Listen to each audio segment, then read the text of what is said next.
Hello and welcome back to episode number 26 of the International Greenkeepers Fire podcast. Got yet another podcast, another great podcast coming up today, another Meet the Members. I have with me today Stuart Butler. Oddly enough, me and Stuart actually met while podcasting. So we haven't actually met in the physical sense, which is one of those things. It's all been over video. And to be honest, we pretty much hit it off from the ground, really. The conversations have been fantastic. And the moment that I put a post out on social media asking if anyone was interested in being interviewed, Stuart was one of the first to throw his hand and it's sort of ring in the hat. And to be honest, it's pretty much an obvious yes from me there. So Stuart, fantastic, great to have you on the podcast. I can't wait for the listeners to hear what you've got going on in your career and your history and everything else. So again, yeah, thanks for taking your time and being here. Thanks for having me, Brad. Yes, we've met. I think we've had 4 conversations, haven't we? Across various platforms. Looking forward to this. Always happy to come on and support anyone who wants to put content, if that's the word, or information out regarding this industry. I think it's the direction that everything's going. It's not the future, it's the now, isn't it, mate? And I'm really looking forward to having a chat with you. Awesome, yeah. So I think it really makes start then, Stuart, to make sense to start at the beginning, doesn't it? That would be right. So first of all, then, the big question: greenkeeping. How did you get into it? Where did it all begin? By accident, to a point. This video isn't going out, so people won't see how young I look. But I'm a 1980s baby. I left school in 1998. And didn't know what I was going to do. Well, I wanted to be a PE teacher because I'd grown up with a cricket bat in my hand, a football at my feet. I could play table tennis, badminton. I didn't know what I wanted to do, but I wanted to do something involved in sports. And then I messed up my A-levels and needed something to do. So I had a place at university in Hertfordshire. And I needed something to do because they told me I was going to have to defer a year and go away and get some A-levels. So I ended up at my local golf club, Royal Cinqueports, Deal Golf Club. That's where I've grown up, down on the Kent coast. And I took on a 6-month contract in October of 1998 with the thought that I would go to university in September of 99. And we are in 2026, and I am still in and around the turf industry, Brad. It's funny because all of these conversations that I have always end up in a very similar situation, and I can relate so much. The amount of times that I've said I'd go to university, and here we are, 15 years later, still haven't. It's an ongoing theme, isn't it? Yes, and I did go back to university, but it was 2008 in the end, and then I finished that degree and went straight back to a golf course. So I became a PE teacher without stepping foot into a classroom ever. Oh, no, it's really good. So, what do you think then, looking back at that first role, really stuck with you until today? What's one of them sort of key moments where you think actually that starting point, it was that kept me in it? I'll tell you the key point that kept me in that initial role was cash in my pocket. The 98 to 2001, I didn't enjoy being a greenkeeper for the first year. But something twigged in year 2 that I quite enjoyed working outdoors in the summer. I quite enjoyed working in a team of, shall we say, like-minded individuals. I quite liked that. Let's be honest, I liked that male sort of room of lads getting on with each other, having a laugh with each other. It suited my personality. It was almost a bit like that sort of cricket football dressing room whilst being at work to a point. I realised I could earn money. I went away travelling after 3 years and came back and very easily found work. Hopped around jobs. But I would say, really, I think it was being outside on a large site, if you will, and the variation across the jobs. Obviously, there are certain jobs I still to this day hate raking bunkers, but I quite like being outdoors. Days when I'm stuck in front of a laptop, maybe editing or filling out spreadsheets, I don't find them overly enjoyable, Brad. So I'd say it was probably that outside element and the fact that the job can and does vary day to day, hour to hour. Oh, hugely, yeah. And here's an interesting question, actually. And I've never actually asked this question to anyone before, so this is a bit of an on the spot one. Yeah. At that stage of your career, what did you think greenkeeping was going to become? Because you mentioned about the fact that it's very much the mess room and the sort of group lifestyle sort of enjoyment. But did you foresee it being as it is now? And if not, what did you think it was going to be? I actually thought in 2001, when I'd saved up £5,000 to go to Australia, I thought I was going to go to Australia and do some travelling and then get a job on a golf course over there. And for various reasons, that didn't happen. Um, I had, funnily enough, I had come from, although I'd messed up my A levels, I'd gone into a mess room where everybody seemed to think I was the young, educated one, which I wasn't really. I did have some GCSEs. But because I had GCSEs, everyone told me if you hang around greenkeeper, you'll be a head greenkeeper one day. Yeah. I didn't believe them, and I didn't really think that was the career path. But to answer your question, I thought it could possibly, if not take me around the world, it could sort of take me away from my hometown, if you want. I could see some more of places whilst mowing grass and managing golf courses.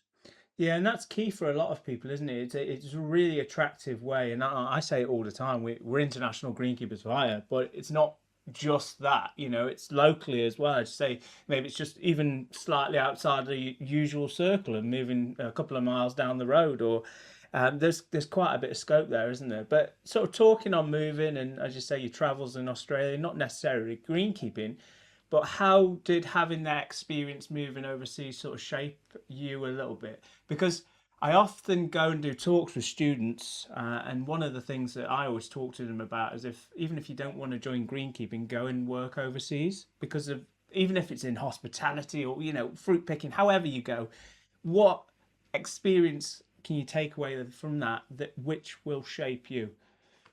I realised soon enough that the world isn't really as big as some people might think. And I went as far away as you can pretty much get from the UK. I was due to go with a friend, and he went off and joined the Navy. So I could have decided that I wasn't going to go. I booked my flight. I was in a fortunate position that I had somewhere to live. I was going to go and stay with a guy who'd been over here playing cricket in the UK. So I had a bed to sleep in. I had some money in the bank. I'd saved some money, and my parents lent, or I think my dad actually gave me some money to make sure I stayed away.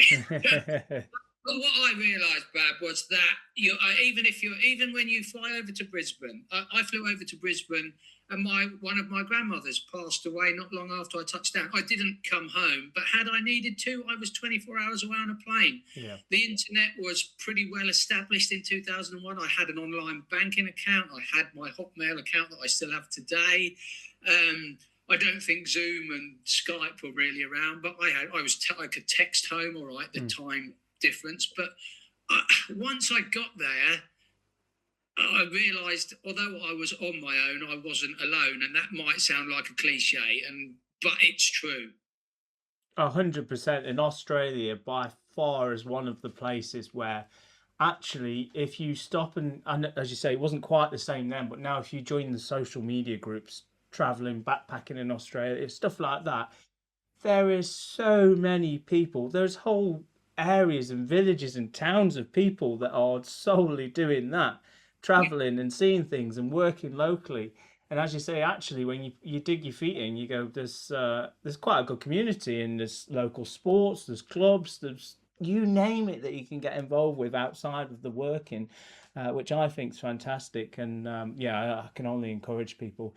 What would you say to young people, and what would be the best time for them to go and travel and work overseas in their career or even in their life? Not necessarily. Life has a habit of allowing you to do things when you're younger. The problem being, when you're younger, you probably have less access to financial resources. If you are in the privileged position where you can borrow money off parents, grandparents, I wouldn't suggest putting it on anything high interest. Do it when you're young, but don't let not being young stop you. People nowadays, I didn't have, me and my wife, we had our daughter when we were 36. So probably once we'd had our first child, it would have been slightly restrictive. It wouldn't necessarily have stopped us. But if you are 20 to 25 and thinking about going abroad, if the only reason, well, there should be no reason stopping you. If the reason is you're worried, book the flight. You know, you can go and work. So if you've got £1,000 in your pocket, if you've got £500 in your pocket, you can make it work because you can go and find something in Australia. Places pay weekly. Worst case scenario, you put 4 weeks grafting and you've got a couple of $1,000 in your back pocket, and that goes a long way. Not as far as it did in 2001. Yeah, and it very much is like that. And I arranged my work well in advance, but it was a case of literally landed and the next morning started work. So it can be done. And as you'll know, being there in the area as well, there's still local tickets on lampposts and everything else looking for work. And as they use the social media groups now, they're fantastic. But yeah, I agree with that sort of key area of 20 to 25 gives you a couple of years to get some experience to put build a CV together, even if it's not in greenkeeping, and then take that over there with you various bits of management that you might have done or the odd ticket and everything else, and use that to help find a career, because ultimately, as I say, this is only growing and more people are wanting to do it. So it's something that you should jump onto as soon as you can. But as you say, at the same time, if you manage to get into your 30s and you're in a place where you've maybe half the house is paid off or something, you might sell up and move, or you can rent it out, or you just never know, do you? It's sort of take it as it comes. But as soon as you get that opportunity, I'd say definitely have a go, because you never know when the second one's going to come along. I went and did ski seasons when I was 20,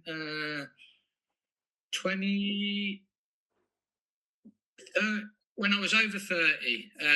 I was lucky I could go and do seasonal work before all the European stuff. But I couldn't do it now. But I'm 46 next month. The reality is I couldn't. Yeah. I've got a mortgage, work commitments. But if you don't do it, you will look back, and you might not regret it, but you will look back and wonder what could have been. Yeah, and it's actually interesting you mentioned skiing as well, because there's been a couple of people that I spoke to, and Dan, who's sadly not with us anymore, was on the podcast previously, and that was one of the things that he did as well. He would go over to Japan or Asia or Europe and do ski season, and then he would come back to the UK and do a season of greenkeeping. And actually, it wasn't until I had that conversation that I went, this fits hand in hand very well, actually, because most people that like greenkeeping don't mind being outside in the cold, and then doing a sport as well. So it was all sort of the parts of the puzzle, like for yourself, started to add up. And did you find it worked in that way, or did you manage to work the two together?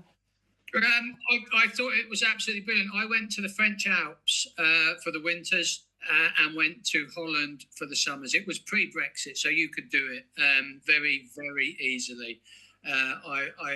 I had a contact in Holland because I'd been there in 2010, and I went back in the summer of 13 and 2014. So I was 33, 34. And it worked perfectly. You could finish work in Holland sometime in October, and you could head out to the French Alps anytime in November. My partner, now wife, had a well-established job out in a resort. So I ski bummed for the first year because I had some redundancy money. But I actually ended up working in a ski shop Friday afternoon and all day Saturday, all day Sunday. And then I had Monday to Thursday to myself. That paid about €1,000 a month, but we had somewhere to live with my partner's job. People might be listening to this saying, "Oh, it's very easy. It sounds like it all worked out." It did, but we put you put the effort in, you put the seasons in, and these opportunities open up when you go back. It normally does, doesn't it? And it's not to say people to take a gamble, but actually, normally, if you line up your chickens and eggs and those sort of things, 9 times out of 10, as long as you're passionate and go follow it through, normally things work themselves out, don't they? So just rewinding back a little bit then, Stuart, got around the 2003, 2005 sort of area. One of your statements there, you were saying, had enough of golf. I enjoyed my first 3 years in golf.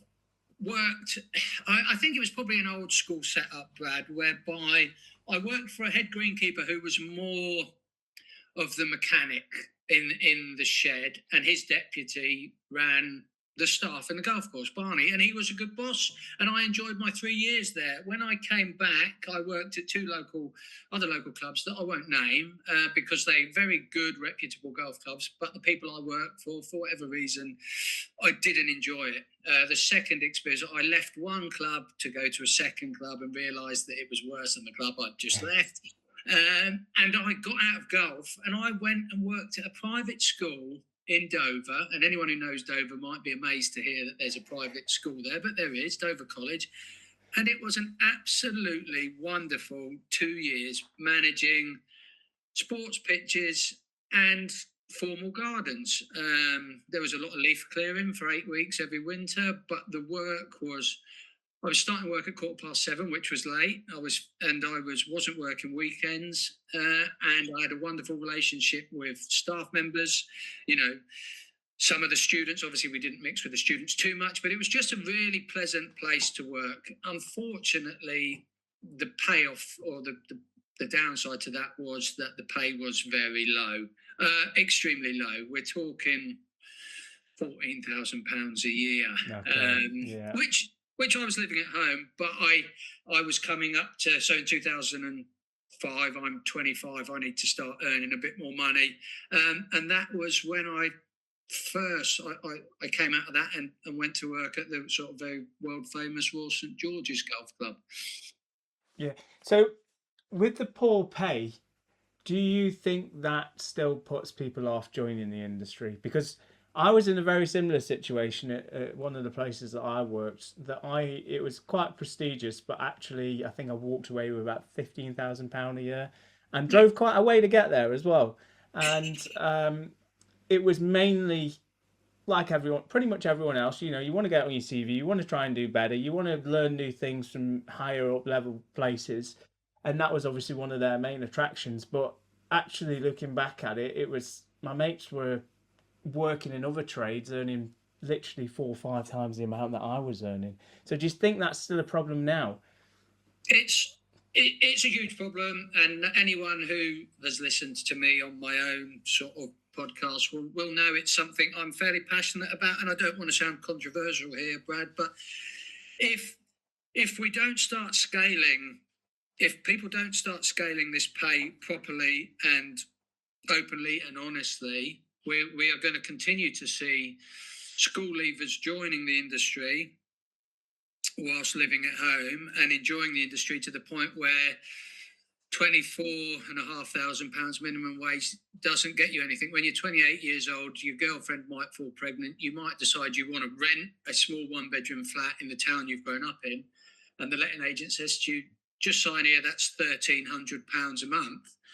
And you realise that your take-home pay, once you've paid into a little bit of your nest pension, you've put some fuel in the car, is £1,150 a month. And there's always, you know, you might be doing it as a couple, so you might be bringing in £2,000 a month, but you realise we can't rent this really small flat in not particularly nice area unless we want to be really, really skint. Yeah.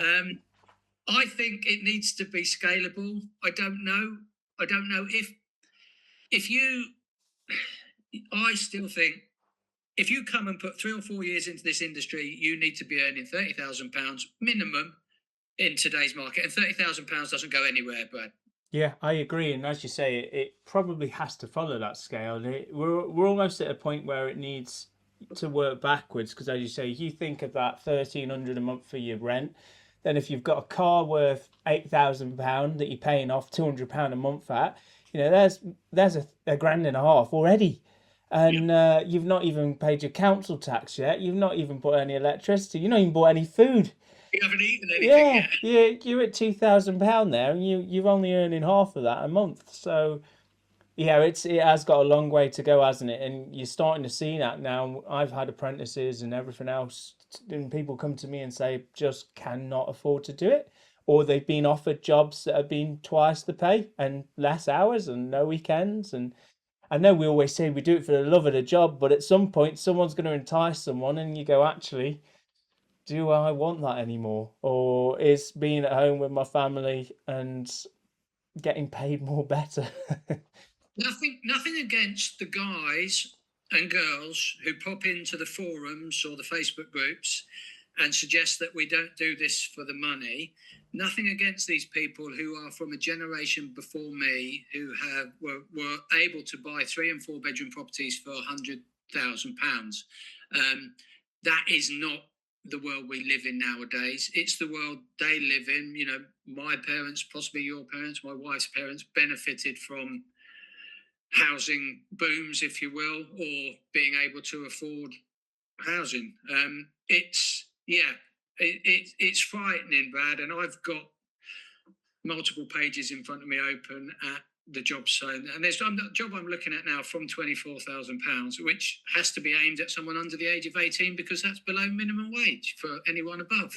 You'd be surprised how often this crops up now. The amount of companies that we've spoken to that actually haven't realised what they're paying. And it was the same when I've worked in various jobs and I've worked weekends and they've been in lieu or pro rota. And actually, when you break them down, you go, oh, I'm on £8 an hour. And you go, the minimum's 14 something now, I think. So it's, you go, whoa, okay. And then you go back to the employer and you go, well, I'm being paid less than minimum wage by quite some. And normally it's a case of, there's the door then. We can't afford anymore. And then you end up in a case of the team of 4 turns into a team of 3, and the poor other person's wage gets split across everyone else, but they're still doing the same amount of work. It's an odd world, isn't it? It's frightening, and again, I don't know. I don't know the answers because I know. If I relate things back to golf, because that's predominantly what I've been in, I do fully appreciate that there is only so much small golf courses with competition locally can charge for 18 holes. There's only so much you can charge somebody for a cup of coffee and a bacon roll. So I don't know what the answer is, but if me and you and other people continue to talk about recruitment problems, then we won't be talking about it in 20 years' time because the industry will be completely dead. 100%. And I know we've touched on this before in various other conversations, but one of the ones which keeps cropping up to me right now in this particular moment, and it is very much a case of, if you're a club in this situation, I think you should jump on this right now. Paddle courts. I know one course which earns more from the paddle courts than the course, and they're currently turning around and going, why have we got a golf course? Now, obviously, that's not the conversation that we want, but in terms of the fact that I know another one that's putting some courts in now, that's a huge revenue generator. And yes, there'll obviously be some profits and some bits will go back in, but then it's a case of, hang on, the greenkeeping team are probably maintaining those courts as well. They're having to brush them and clean them and everything else and line mark them and make sure nets are up and down. But that money can be split, and that can make the job more profitable for everyone. So that for me is a key message at the moment. We've always spoke about diversifying, haven't we? Venues, wedding hire and all those things, bars, and the England games on when there's Euros and World Cups. But actually there's a current craze which is making big news, and it's out there. It's like, if you're a club and you've got some land, get on it. Yeah, it's the future and the now. I've said it twice in this pod. Yeah, if you've got room for a paddle court, why would you not build one? If you're building one, it probably makes sense to build 2. If you are a golf course, a multi-sports venue, you've got room. Yeah. You might not think you've got room, but you've got room. You might have to knock something down. You might have to borrow some money from the bank, but it won't be wasted, and people will come and play. Well, that's it. And ultimately, it gets people through the door. And if you get people through the door, they'll buy a coffee. They'll then see there's a golf course there. They'll see there's a hotel there. They'll see somewhere they can have the Sunday lunch and all those things. It all sort of paints an image for them, doesn't it? But so stepping back to yourself then, Stuart, because we went off the beaten track a bit there, but I enjoyed it. Coming back to greenkeeping then, Royal St. George's. What was the draw for you from going away from Dover College back into greenkeeping? I had a good friend who worked there. The pay, let's not be dishonest. The pay was considerable. It was probably an £8,500 pay rise instantly. It was closer to home. I consider, even at my time at Dover College, as enjoyable as it was, I still considered myself a greenkeeper. I decided, although I came out of it, I soon realised that if I could find the right place to work, I'd like to get back in. I applied for a job at Royal St George's and didn't get it, actually, but very fortunately for me, about 6 weeks later, another member of staff left. And they offered me a role. I didn't re-interview. They offered me a role. It turns out there was only two of us who went for the initial one. So I must have done something really bad at that one. And I got, so I had my level 2. I had my PA 1, 2 and 6 from my apprenticeship at Deal. I went in, and St George's, we had home internationals. I think we had the boys championship. My career kicked on. I was lucky. I didn't knuckle down. I just got in and got on with it. And it doesn't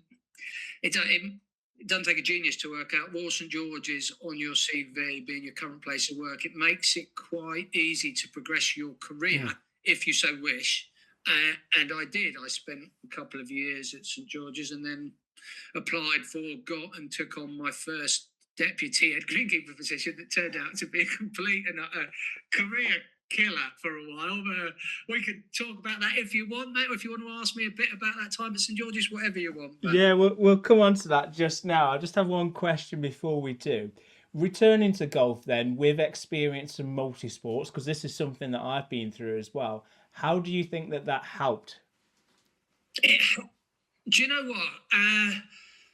So line marking doesn't really cross over to golf for me unless you can put a wiggly line round a lake and out of bounds and no one notices. But I came back into greenkeeping, and it sounds daft, but hedge cutting wasn't something new to me. And although a lot of golf courses involved, I just came back to golf a lot more rounded. I had a lot more exposure to smaller tractors. I had a lot more exposure to doing everything, because I'd been part of we were a 3-man team at Dover College, but one of those guys was on the football and rugby pitch up the other field. So me and Glenn, the head gardener. So I just had to do everything. And then you come back to St George's and without being derogatory to some of the other staff, you soon realise that there are people who will shy away from the flymo because they don't actually really like trying to start it because they're not sure how the bloody choke works bad or something. I came back in and realised, you know what? I'm not a greenkeeping superstar, but I'm a pretty rounded professional who's quite capable. We had a small AstroTurf at Dover College, but I didn't really get any experience of managing that. It wasn't water-based, it was sand-based. So I think I just came back a bit more, grown up might be the word. I was used to having to get on with things and working out how to problem solve, which you get exposed to a lot more in a small group, I think, or in a small staff, because you have to, or you sink. Yeah, something breaks. It's okay, we'll ring who? It's like, okay, no, we either fix it ourselves or we make that conversation of finding someone, a local contractor or mechanic or dealer, whoever, to come and do that. And as you say, you sort of have to go, oh, well, we'll just have to give it a go and sort of see how they get on. But one thing for me that you sort of touched on, that returning back from outside is, and it sounds daft, and I remember I explained it to one of my previous apprentices, Harvey, and I remember him saying he gets it now, that actually the boring jobs, the weeding, the bunkers, the going out and just doing something, when you think you're just being told to do it, they're actually the good jobs. And sitting in there and scheduling and racking your brain for how much fertilizer you need to put down or what day is it going to rain and everything else, you go, I wouldn't mind if someone told me now, spend all week picking weeds out of a bunker, in all honesty. I appreciate, obviously, the pay's different, but at the same time, I'm like, you have no pressure. You go home and that hat comes off and you sit down or you do however you please. But the standards of the pressure on you change hugely, don't they, when you take that next step? So that sort of then leads us very nicely back to this next move for yourself. I won't say any names of clubs or anything like that. I will leave you to sort of describe what went on there, but in your words, disaster. Prominent golf club in Essex. It's not fair, and it's probably not right to name the club. I went in. I'll be perfectly honest, Brad. I went in as a promising assistant at sort of 26, 27 years old. I joined a greenkeeping team with a large divide between the guy in charge and those working below, and I went in that middle ground, and I played it wrong. I tried to be the boss's deputy, and I tried to be the assistant's mate, and it very, very, very quickly went wrong. And 7 months after taking that role, I was no longer there. I wasn't fired, but I was removed from my position prior to fulfilling, or prior to completing, I guess what you'd call a probationary period. And looking back, I can fully understand why. Just got it wrong. Wasn't experienced enough. Would I do anything different? Yes, but it's in the past. I learned from it, I have used that experience for a positive in the future. And fortunately for me, I managed to, that position not working out actually saw me land in the middle of a pine forest in Czechoslovakia a few months later. So how you touched on it a little bit there, but how did that experience teach you about leadership and management? Because you say things went wrong, but how did you carry that forward to make sure that in the future things went right? I just, what I took from that is that if you if you if you don't carry on professionally in a professional setting, everything becomes amateur. And it did. I tried to give the lads an inch. Of course, they took a mile. I'm then chasing it, trying to manage up to the boss and try and justify why I've done what I've done. But the reality is, I don't want to. We were there to work and produce a golf course for the members, the board.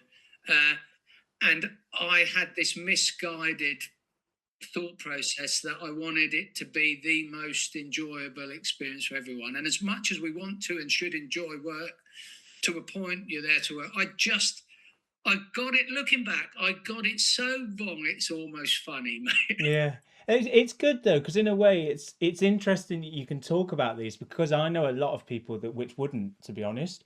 Yeah. And thankfully, I haven't been through that. I had an opportunity to manage a team, but the team was different and the scenario was different. And this is very unique to what you were in at the time, as you say. And it's sort of how you handle and work with that. And that down the road, that could have been a completely different scenario, couldn't it? You could have played that card and it gone absolutely fine, and still found your way to the position you are today and the experience you're in today. But you just never quite know. But the words you touched on there actually are quite interesting, because I said it in my last full-time job at Crossfield School. I said it to Steve, my deputy, and he won't mind me saying this. I said, one of the biggest things we have to look at in this industry is, if we want to act like amateurs, we will be paid like them. And that sort of touches on what you said there, and it is huge. If you want to go out there and dig your heels in, I'm not doing that for whatever reason or just because someone's asked.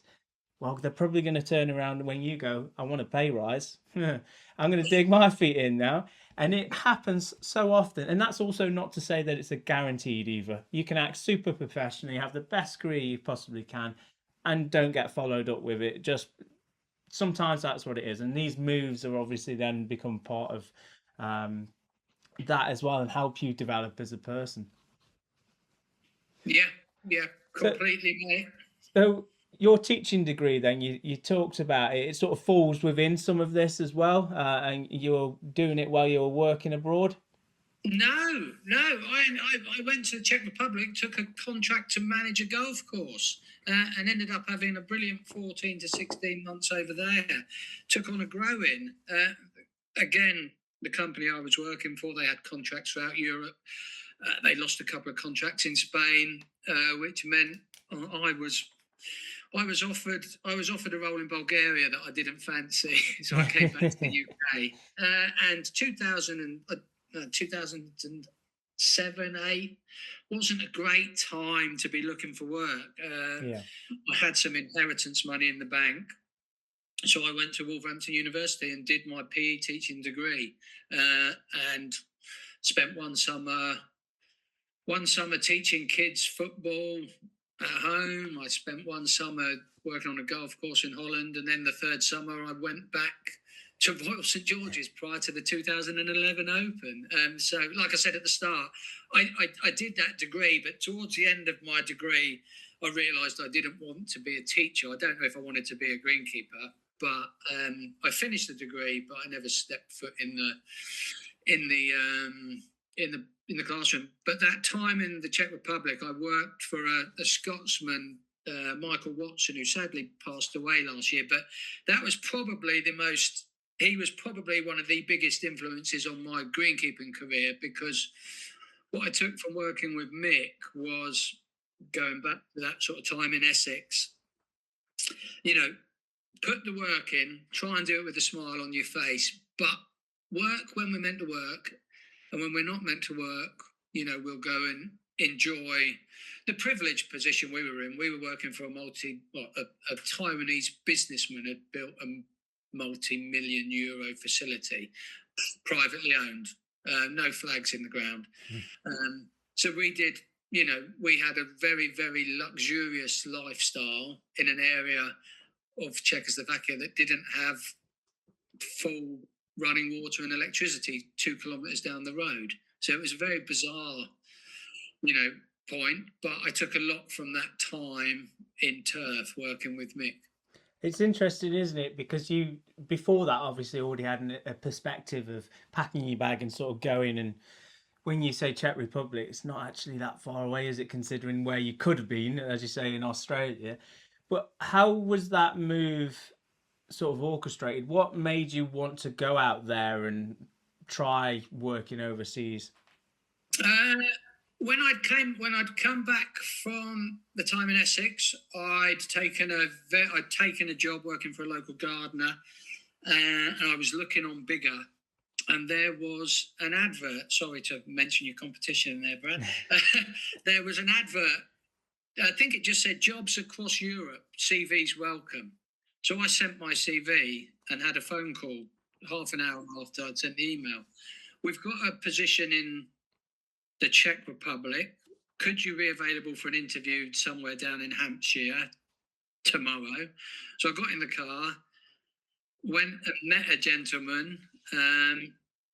He had 3 bottles of Budweiser and 4 cigarettes while he interviewed me. We chatted about my career and the role in the Czech Republic. I shook his hand. I said, "Oh, I'll wait to hear from you." He said, "Do you want a job or not?" I said, "Yeah, all right." He said, "Well, my daughter, she runs all the office side of things. She'll book you a flight. Can you go next Wednesday?" I said, "Yeah, all right." I guess so. Yeah. And then it was. But I think, I don't know. I wouldn't say that time in Australia had really shaped or formed anything, but I had no commitment to it. And as you say, it was, what's the worst that can happen? You touch down, it don't work out. You get the 2-hour flight home and find something else. Well, that's it. Even though it's not really that much difference, apart from it's further away, it feels significantly less pressure. Because at the start of COVID, I was due to come back and take a job in Austria, which I was offered, and everything was lined up. B&B was booked, couldn't get a flight there. But in my mind, that was a step closer to home, and we took that opportunity in the middle of all of that rather than staying in Australia, just because it seemed not easier, but more sensible in a way. And in actual fact, looking back at it now, we obviously couldn't get there anyway, but was it even the right thing to do? It's because it was only I say a couple more hours, but it was just distance. There was in terms of actually the lifestyle, and we're in Australia, people speak English, we know the system, I've already got a tax number. These are sort of the difficult positions you end up putting yourself in, aren't they? When you come to the crunch time, and actually, it's you can look back and think as much as you like, but what there never really is a right answer, is there? It's sort of what has happened has happened. What can we do to now make that a better step Yeah, moving forward? But just coming back to and I don't want to sit on it too much. That teaching qualification, I was just yeah, interested in any way if that managed to help shape that sort of management and leadership and mentoring, and because I know as a previous lecturer now that there's something in there. But in your words, what helps you? Well, what could you carry from that into the greenkeeping world? I think what I mainly took away from that teaching degree,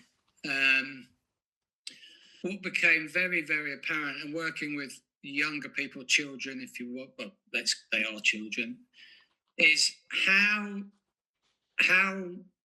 much you have to realize and understand how we are all so different individually.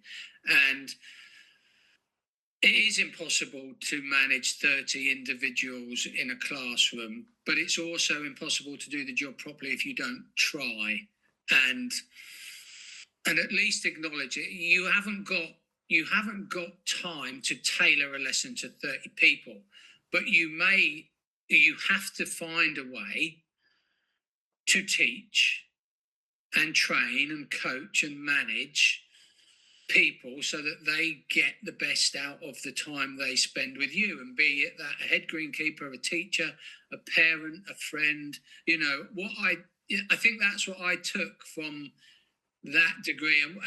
And what you know you can learn all the theory, you can know everything about pedagogy, the art of teaching people and getting them to understand. But Brad, you might learn best from seeing something on a screen. I might learn best from having a piece of Play-Doh in my hands. Yeah. My wife might learn best from listening to something with earbuds in, and exercising. Some people do. People have to be sat down in the classroom, but do people learn better sat on a table of 8? Some people do. Some people like the interaction. And that does cross over into the workplace, and people will be listening to this saying, yeah, that's all very well, Stu, but the grass is growing like mad. I've got 4 people. I just need bums on seats. You do, but you still need the right bums on the right seats. And again, that is a luxury that we don't all have. But if you take time to try and understand and people, you will benefit from it. Yeah, and there is definitely a fine balance, and like you mentioned earlier about the disaster time, so to speak. Actually, there's parts of that where there's probably snippets of you've helped some people in some ways, and you don't really ever always fully understand it. And it can be a ploy. You might have started a new job, and the deputy's leaving as you join, and they're only there for a week, for example. But if you can leave something on them, or a thought, or anything that actually they think back and they see a positive part, or they feel something's been learnt, that's the sort of teaching side of it, isn't it? It's again, you're never going to get everything right, but what spark in that mind can I leave that's going to sit there forever? Not in a bad way. We don't want to be living rent free in people's minds. But something good for them to go, actually, yeah, I am good at what I do, I'm going to press on, those sort of things. So when you came back then into the golf greenkeeping world, and jumped through a few of these various hoops that we had, and then managed to work yourself into a more of a senior role, Yeah. how would you say? Because obviously parts of the role sort of adapt and come along as well, like irrigation and mechanics. How would you say that these sort of split offs help in career progression in today's sort of world? They're essential. But they're essential, but not everyone has the luxury of being exposed to them. I was fortunate that when I again returned to St George's, there's a running theme here. I returned to work for someone I'd had a long-standing relationship with. We were very good friends. We'd spent time living and working together abroad. So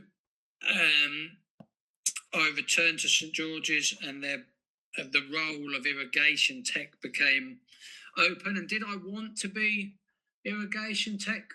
Possibly not.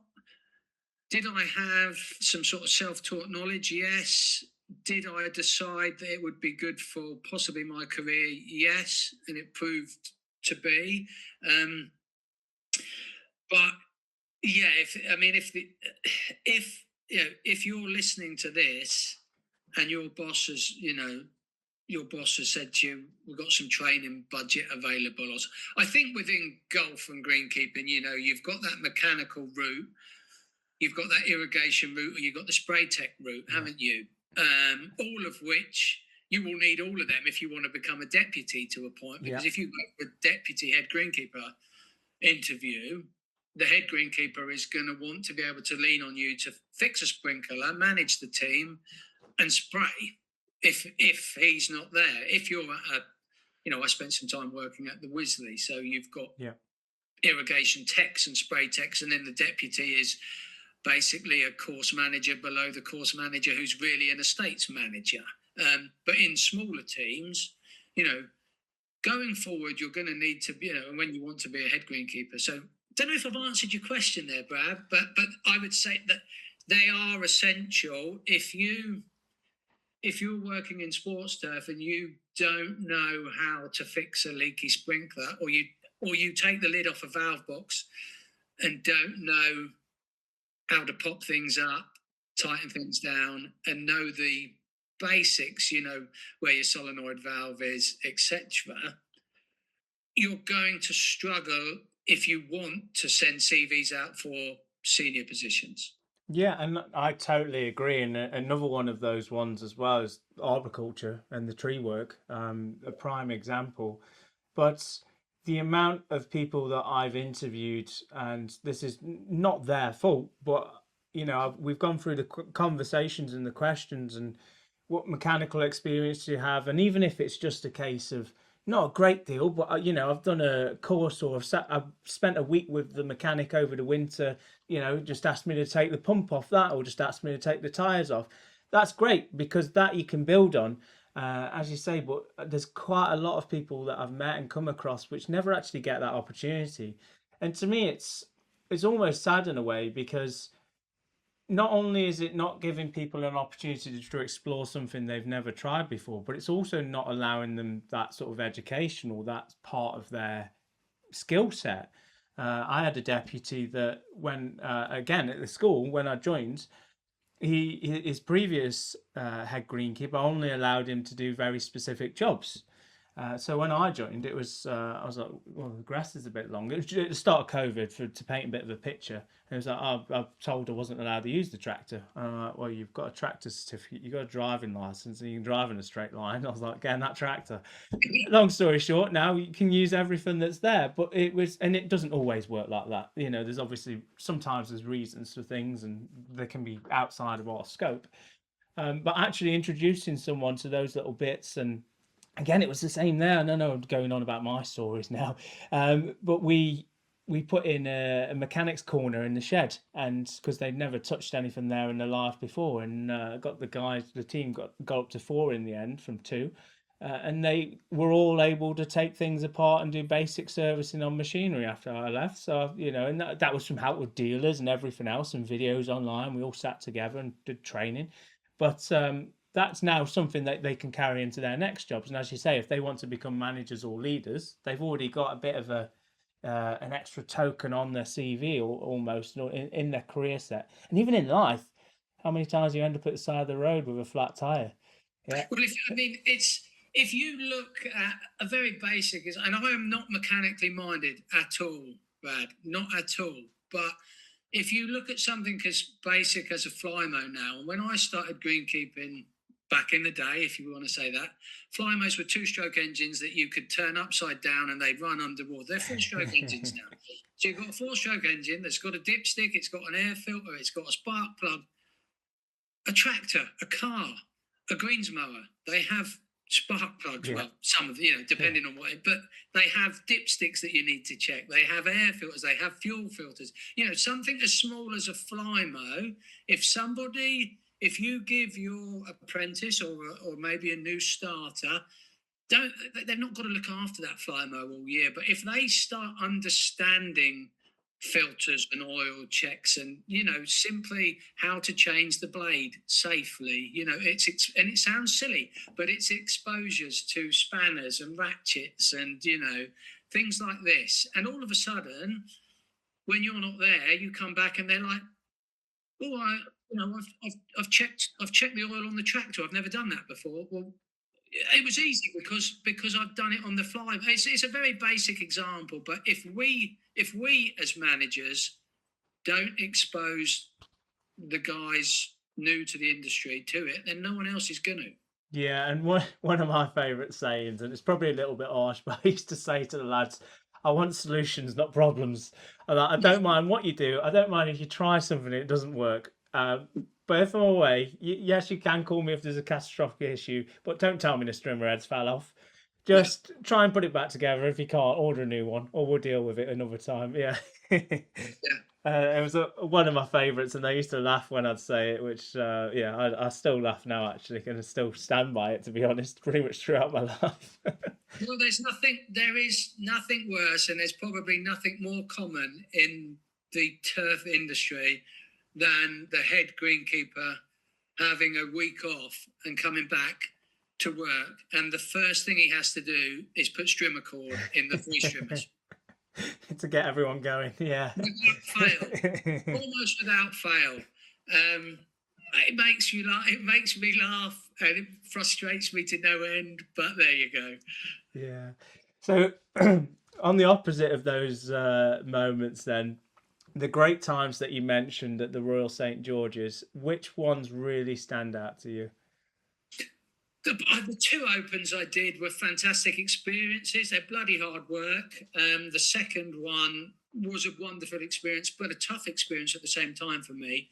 But I think that first open in 2011, and there'll be some people listening to this who were there with me, and it was great.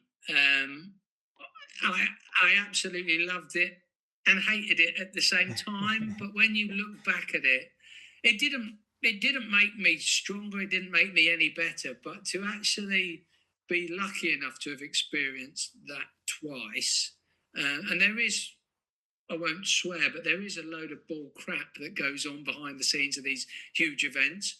But when you think the money that's involved and the exposure that it gets, there kind of has to be to a point, because yes, it's just another golf event, but to many it is the biggest golf event in the world. So yeah, I couldn't say anything specific. It was great being around the golfers, but I wasn't starstruck. Being involved in something that produced what it produced in the end, and it is a case of, and people will understand this, that sort of analogy of the swan or the duck swimming down, looking graceful, swimming when under the water, the legs are going absolutely banana. That is what, European tour events. I've been lucky enough to work European tour events, European senior tour events. They were a little bit more laid back. Certainly the one in Spain was very laid back. But to watch it all come together, again, I might be getting a bit cliche here, but once it's all finished, you can look back with a certain element of pride, but you do live in the madness for that 6 to 8 months in the build up to it all. Yeah, and they're fantastic, aren't they? And in a way, they're almost what we do the job for. It's kind of like the match day. It's obviously they don't come around as often as in golf, but in terms of what actually they put together, I think the time across the year and everything else, as you say, you've got a 6-8 month lead up to some of these events, and the amount that goes on. And yeah, you touched a bit on it there about sort of like the waste and various other stuff. But actually, when you step back and go, this is probably as efficient as it could be without being run at a loss, because as soon as you start to add these things up and you go, yeah, okay, it's not turning a blind eye, but it's kind of going, this is as good as it can be. Just otherwise it'd be astronomical. And then the next thing you know, the poor members are getting charged £200 a round because someone's got to pay for it in some form, in some way. So moving on to your sort of next step then, Stuart. So you went into the head greenkeeping role. For you, how did this differ from the roles in the past then? I was all of a sudden, I was the one everyone was asking the questions to. So I'd come from that role at St George's where I was a senior greenkeeper and sort of looking after the irrigation system. So I was in the privileged position where I'd spend a lot of time on my own and feel like the clever one, fixing things that other people might not have been able to, and managing small scale projects with maybe one or two members of staff. But I wasn't spending my day managing staff. I wasn't spending my day getting asked questions by staff. I just wasn't. But I was the minute I landed at my last role in golf. And I had a pretty much unskilled team, a mixture of one very promising young greenkeeper and three greenkeepers all over the age of 60, one over the age of 70. And I soon realised that none of them knew how to change holes properly. None of them understood that grass clippings around the edge of greens weren't really a good thing. A sprayer that had never been calibrated, at the end of my first week, my deputy went out and sprayed the greens and asked me what he wanted me to do with the other half of the spray tank. Never a good sign. I said, I think we calibrated that to go over 18 greens. He said, oh, yeah, there's always half a tank left when I've finished. I was like, I whip that round again then. He said, what do you want me to do? He said, I normally spray it out down the 18th fairway. So now I'm realising why the 18th fairway looks like Augusta and everything else doesn't. But I'm also realising why, sadly, the greens were probably in the position they were. So all these, and then I'm getting emails for meetings, which you expect, but then I'm getting emails about budget, and then I'm getting, I'm out mowing the greens because I want to, I've decided I want to go out and put the perimeters back in somewhere close to probably where they should be. Stuart, such and such is here. There's a diesel delivery here. Have you ordered this? But it's all stuff that comes with the job, but it's all stuff that I wasn't fully aware of, and you have to get up to. I quickly realised I couldn't go out and cut the greens in the morning unless I got in at 4, because come 7 o'clock, my phone's going and my emails are, So yeah, the level of responsibility, which is what I wanted. That's why I wanted to be a head greenkeeper, or why I wanted to move up, because I had to see if I could do it. I thought I could do it. It turns out I could, but I had to take that leap, that chance. Unfortunately for me, possibly the only way I could do it where I was to move to completely the opposite end of facilities and budget. I went from having £1 million in the bank to a tenner. Yeah. Really, not in my bank, but in terms of Resources. Yeah. Resources is the word. Yeah.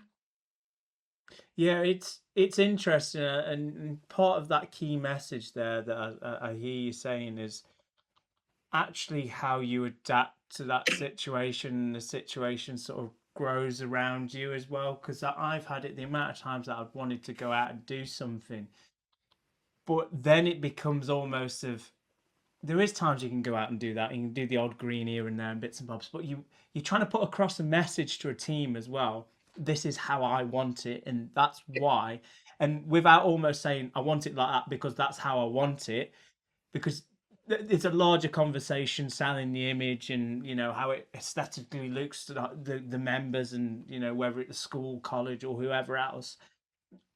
But it's getting that message to them, isn't it? Because without that, it's sort of like an unhinged loose horse, really. It just sort of runs around in any real direction, and some jobs get half done, and as you say, clippings end up here and there, and someone leaves the tractor parks out front of the building, or just little things.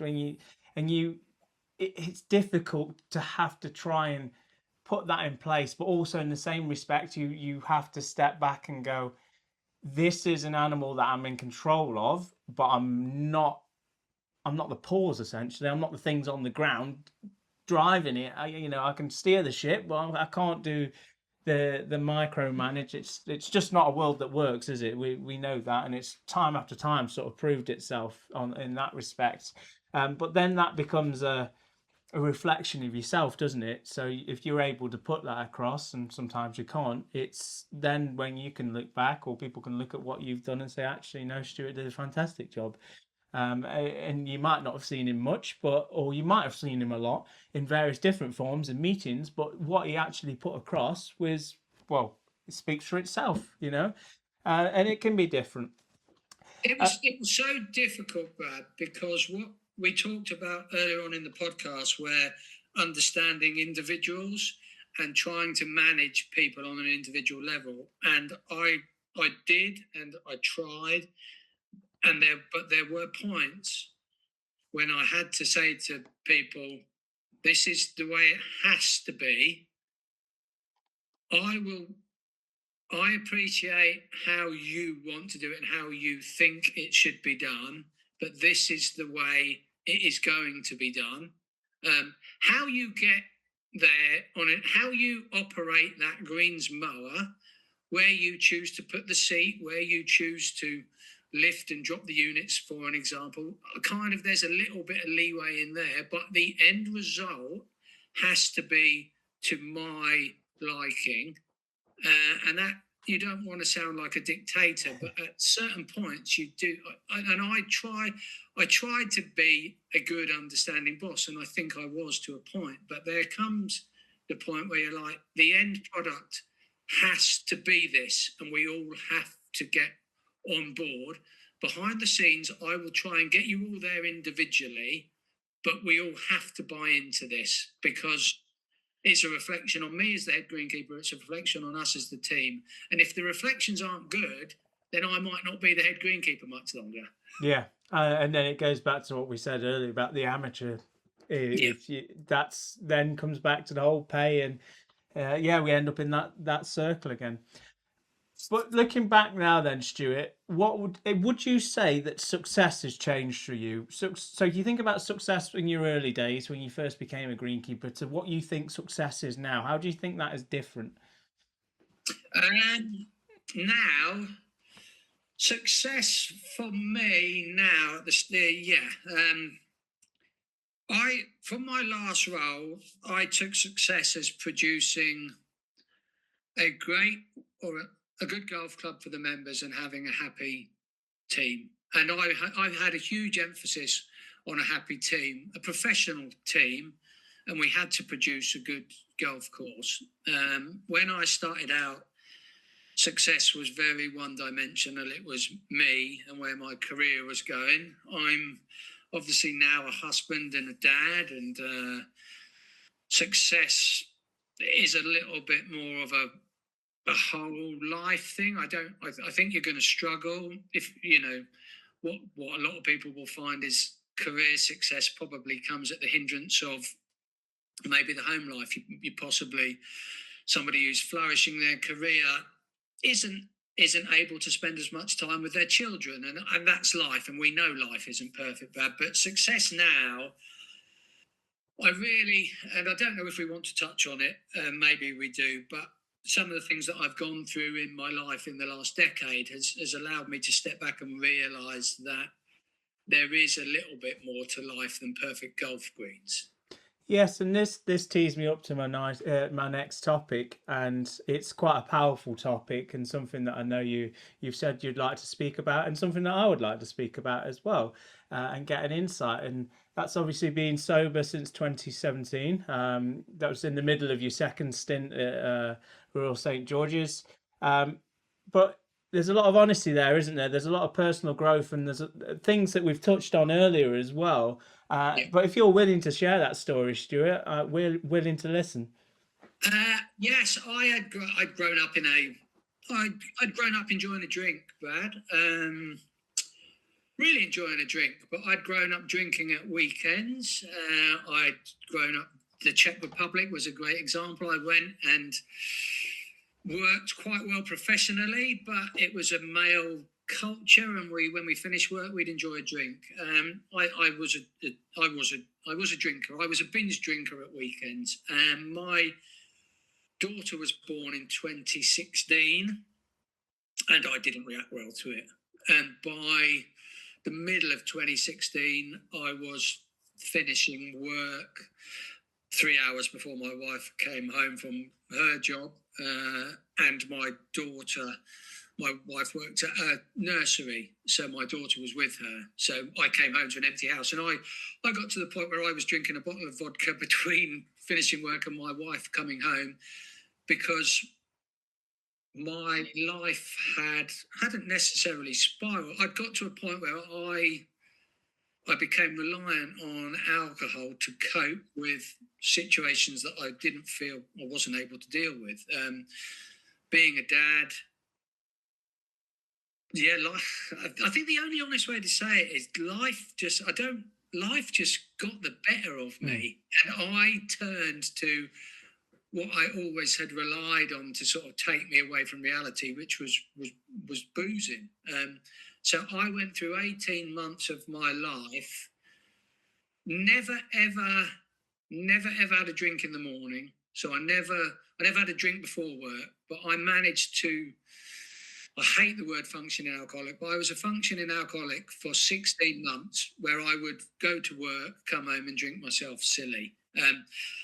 But anyone who understands that, like golf or turf management, it wasn't sustainable, and I ended up in hospital, and the doctor told me if I didn't stop drinking, then I wouldn't be alive for much longer.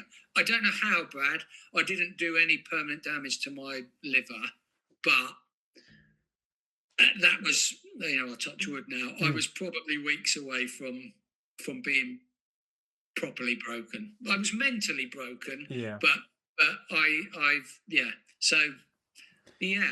It's quite a stark reality, isn't it? And I had a friend that, well, I say friend, work colleague, but friends. You know what it's like. We work together, you spend time together. During our first apprenticeship, and he pretty much drank every single day, to the point of he was working with us, and it was cash essentially, and he would turn up, do his day, and at the end of the day ask for his 20 quid. That's all he wanted, because that bought him 5 pints down the pub, and genuinely that's all he did. And he passed away in 2022, and that was pretty much what he was known for. But off the basis that the garden centre that he worked for previously had a really good job, really was working very well, and just unfortunately, as you say, things in life, and then took the wrong step and the wrong turn, and it spiraled into a situation that no one could ever really get him out of. He didn't have any other friends apart from the people that he was working with,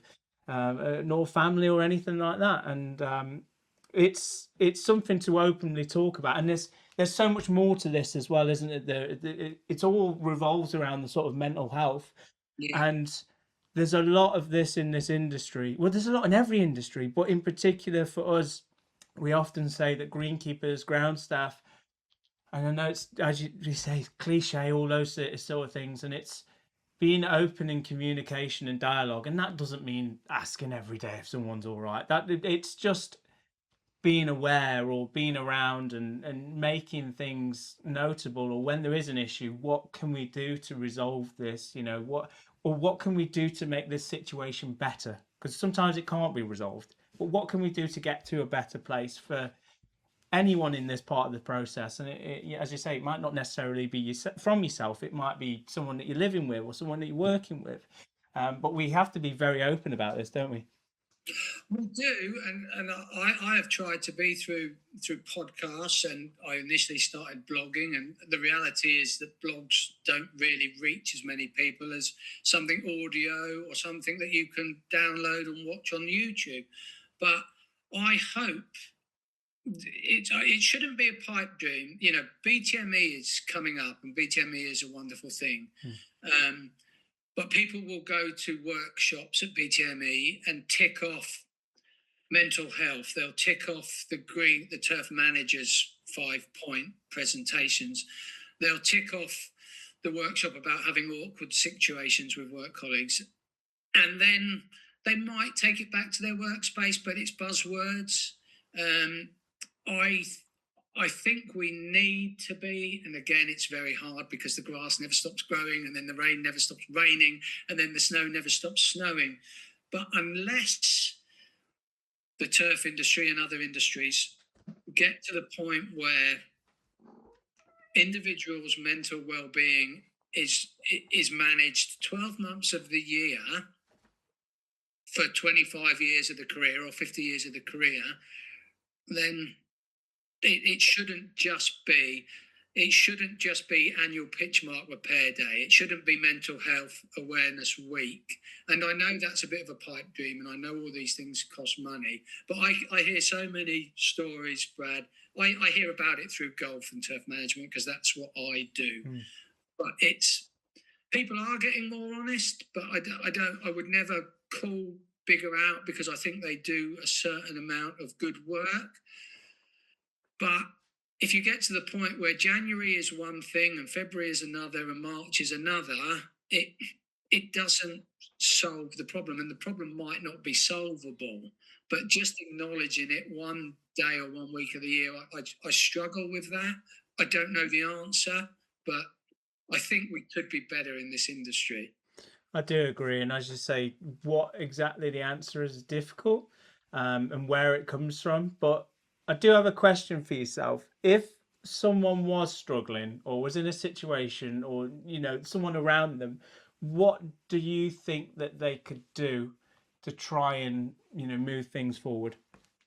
As an individual, if you are struggling listening to this, the first thing I suggest is always go and see your GP, because they are the first point of contact. I mean, if you are really, really, really struggling, to the point where you are considering obviously doing harm to yourself, for example, then there are Samaritans and there are phone lines. But if you are worried about what you're putting into your body or certain habits in your lifestyle, if you're worried that you're staying up to 2 o'clock in the morning playing Xbox, but it's having a detrimental effect on your ability to be a father or be a boss or just be do your job, reach out to your GP, because I think they will put you in contact. But reach out to individuals.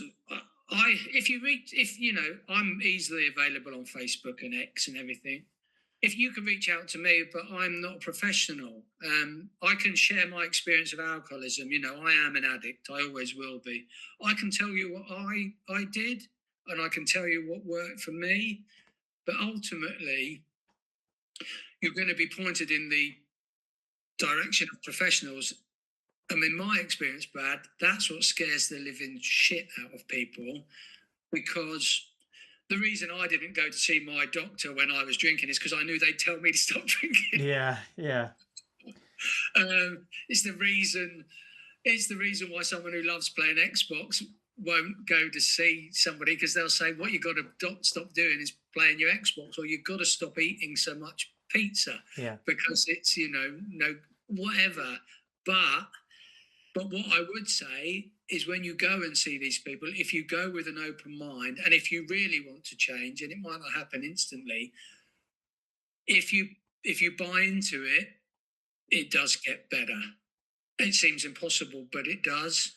And you don't always, I'm lucky.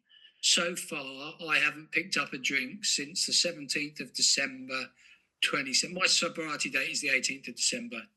I haven't had a drink since the 17th of December 2017, and I'm not planning on doing so, but I may well. But I haven't. But I bought into Alcoholics Anonymous for 18 months. I then created my blog, which turned into a podcast. I still have daily habits that I took away from 18 months of going to AA meetings. I don't write lists. I have mental checkpoints that I rely on most days. I have phone numbers and friends that I rely on when I struggle. I have structure. I think that's probably the word. No, it's such an important message, Stuart, and I really appreciate you obviously sharing this with us as well. Something that I've seen happen, as I say, but also don't really have the expertise to really say, and to have, and not to say that you have, but to say that you have your story, and as you said in your words, that things that have worked for you that you can share and pass on. I think that's so powerful, because again, it just opens that door, doesn't it? And it's just that little piece that if we can leave that one thing in someone's mind today, and help progress someone onto to new things, then yeah, I'd be really grateful of that, and hopefully they will as well. Yes, and I think it's like I say, I will always share my story, and I will always share what worked, and I have a certain amount of knowledge. I've been fortunate enough to speak to people. I don't really do so much now on my podcast. It's more turf that I do, but I've interviewed and sat with some sort of quite influential people. The sad thing is within our industry, Brad, is that I have tried to share my story and offer my help to certain organisations, but because I haven't filled forms incorrectly, or filled forms Yeah, in on time, I have you know I've offered and I've tried, and it hasn't come to fruition, and I'm not here moaning about that. To a certain extent, people it scares people. Addiction and mental health scares people, as it should, but it is. I think it's not. I've always thought in turf, certainly in golf, that if you're getting home from work at 1 o'clock in the afternoon, for example, you might have been there since 4. Gives you a lot of time to potentially do things that aren't very good for you. yeah. You And found, again, we get that structure. I now come home and run most yeah, days. When I used to drink, people might not like running, but yeah, it's very easy to say, just find something to do. But if what you've always done is drink, I don't know, smoke a joint, if that's what you've always done. But if you've got 4 hours to drink before a significant other comes home, I don't know. well, That was that's it. There's so much to unpack on that topic, and as you say, it's something that you spoke about in the past, and yeah, I know hopefully we'll come back to fruit again shortly, and there'll be some various bits that Stuart will have for you to listen to and see, and perhaps we can sit together and put something down on paper that's a pointing in directions, as you say, even if it's not a case of we're able to give advice, but we're actually, here's where you could go if you need to. So definitely. something to work on for us, Stuart. Yeah. Cool. On to the last little part of the interview then, and my favourite part really, the quick fire sort of area, and some of the questions that, because often listeners will go back, and or interviewees will go back and listen to previous ones, and they always say, I'm waiting for this question in particular, and you'll know which one it is in a second. But what would you for it right now would say was your favourite part about working in sports turf?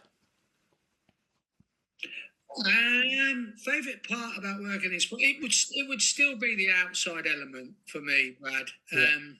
Yeah. When this goes live, I might not be working in sports, but the outside element of the job, yeah, for me. What would you say is the most challenging problem that you've ever faced, and how did you handle it? The most challenging problem I ever faced was becoming a head greenkeeper, who then had to deal with 400 people who knew my job better than me. And I'll be perfectly honest, it was a steep learning curve. It was very steep, and not one that I got right a lot of the times.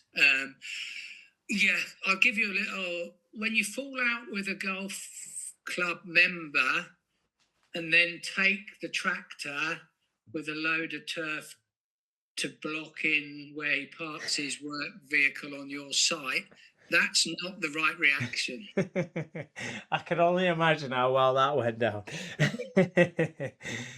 um, so, what would you say is your way of sort of unwinding and relaxing after a hard day at work? It's well, it's always running now. Yeah, again, privileged position in this profession. I think it allows us time to do what we like. So I will come home from work and I will run in between the time that work finishes and I collect my daughter from school. I will run a minimum of 1 hour a day. It's a tool I've used since COVID. If you ask me prior to COVID about going for a run, I'd have probably stood on your toe. But now it is my main tool to de-stress. Yeah. And if you could switch roles with anyone in the greenkeeping or grounds industry for the day, whose job would you want to try and why? Do you know, I would go and be the head greenkeeper at St George's for a day, because I've been told by multiple head greenkeepers down there how it is when you go into the rooms, the big rooms, the big clubhouse. So I'd just like to see if they're telling me the truth. It'd be an interesting perspective as well, wouldn't it, to see how things change and everything else. And this is the favourite question which people love. What's one piece of greenkeeping equipment you couldn't live without? Do you know what? The best piece of greenkeeping equipment to hit the market in the last 20 years is the Procore. It is without doubt. Yes, the sprayer, you need the sprayer, but we've always sprayed our greens, and there is multiple, tractor mounted, Procore, Toro Workman mounted. But what the Procore has allowed turf professionals to do with limited disruption to playing surfaces is, I think, if you took the Procore off me and said I had to start aerating with a tractor again, then you have to get the reinforced tractor cab because the golfers are beating it down again. You can get out with that Procore, you can aerate 9 greens ahead of play, and after 2 days, you're done. And if you're needle tying, people don't even know you've been there. No, they're fantastic, aren't they? And there's a lot of different iterations now. And one thing I'll say, if anyone with power is listening, a pedestrian slitter, please, anyone, and at a good price would be an absolute killer for this industry. Yeah. It'd do really well. And I think of some of the golf greens and football clubs and everything else that I go to would dream of one of them. As you say, a sort of Procore or equivalent is the end goal, but I know not many can afford the price tag on some of those, even to a second-hand level. So yeah, I would agree with that one as well, Stuart. I think what you say, given the winters that we've had recently, Brad, and given the amount of golf that is played on clay-based golf courses, greens, slitting won't make a comeback because it hasn't gone away. But if somebody can introduce a affordable, if you can get that slitter on your clay-based site in a pedestrian version, because even a lightweight tractor version, a lightweight tractor isn't lightweight, sadly. No. A compact tractor is probably the word, but it's still. But slitting is still a fantastic cultural practice that has potentially the Procore has killed it off to a point. But I think I would still promote slitting massively. I agree, and as I say, if I could get hold of one now, I reckon there's probably 100 people that would buy one tomorrow at a reasonable price. Just because there is a bit of a gap there at the moment, isn't there? So, what advice, going right back to the start then, Stuart, would you have to someone looking at this industry as a potential option? And they might not necessarily be listening today, but we can take from this and write it down and publish and everything else. But what would you say would be for them? Why come to greenkeeping, especially now? It's an interesting one, because what I would potentially say is don't come. You have to put a value yourself. But what you might find, Brad, and this is counterintuitive, is you might look at the turf industry and realise there's no value in it. If you're coming to the turf industry in a position where you can live off what it pays, then get into it, because it is very, very enjoyable. You may have to experience a few different workplaces to find the one that fits you, and that might be because of the head greenkeeper, it might be because of the board, it might be because of the membership. You know, I've worked for wonderful head greenkeepers and the members were a nightmare. I've worked for wonderful boards and the head greenkeeper wasn't quite so good to work for. It is a good industry. It's an industry that will be around because golf isn't going anywhere. I hope that it's going to start valuing itself a bit better, but I fear for it. But my advice would be, don't be scared to move on, because if you're earning good money and you're enjoying your work, you won't want to move on. Yeah. And if you're not earning good money and you're thinking of moving on, if that move doesn't work out, then you haven't left anything behind. No. Really, what are you going to do? Go back to your poorly paid job that you didn't like? Well, they might have you back, but the reason, if you're thinking about it, if there's something itching, but also don't expect huge financial moves in this industry in the next decade. I fear for that. You know, we've talked about it. I don't want to end this podcast on a negative, but let's be hopeful that things progress. I think that's key, isn't it? Because hindsight's a great thing, and in 10 years' time, we might be listening back to this and saying, "What utter nonsense." But in the same respect, we just don't know what's around the corner. And as you say, being hopeful is one of the things there. It does look like there's a bit of a light at the end of the tunnel at the moment. Things are slowly changing and getting better. Will they continue to do that and at the pace they need to do? Time will tell. Duncan, you spoke with Duncan. Yeah. Duncan says that the relief greenkeeper, his business might show us the way forward. Whether it leads to a more seasonal based employment for many, but if the industry, if we get to the point in the future, Bab, where golf courses have 4 well-paid full-time employees and then take on 4 for 6 months. But if we get, I don't know if the American model is achievable, but if you have access to young people who will come in and work and graft for 6 months on an acceptable wage, and you've got 4 guys who are there 12 months of the year on a well-paid wage, I don't know if that's achievable in the UK. We don't have the migrant workforce that the US would have, for example. But Duncan is showing what clubs are willing to pay people in a short-term basis. I totally agree, and this is something that I've spoke about in the past. It is a fantastic opportunity to clubs to make links on the other side of the world. Because in those situations, the 6 months that they aren't working for you, they're working for someone else. And knowing that they can go and work in places like Australia for 3 years now, so that's 3 years employment all year round. Odds are when they come back after that 3rd year, if they don't decide the years after they want to go to New Zealand, they're probably a good level to take on as one of those permanent members of staff. And those 4 that you had originally will not stay there forever. It's not possible. Life doesn't go on forever, regardless of this, you know, if they move or, you know, anything else. So I think that's a really good one there, Stuart. I like that. And something, again, that clubs should look at and take on board. Finally, Stuart, it's been fantastic talking to you. I know we've had many chats in the past and we've touched on some of these subjects, and there's some subjects, technology, we haven't even been anywhere near yet. But talking about yourself and your career and the things that you've come through and where you are today, I think it's fantastic. And I personally have really enjoyed it. I hope you have as well.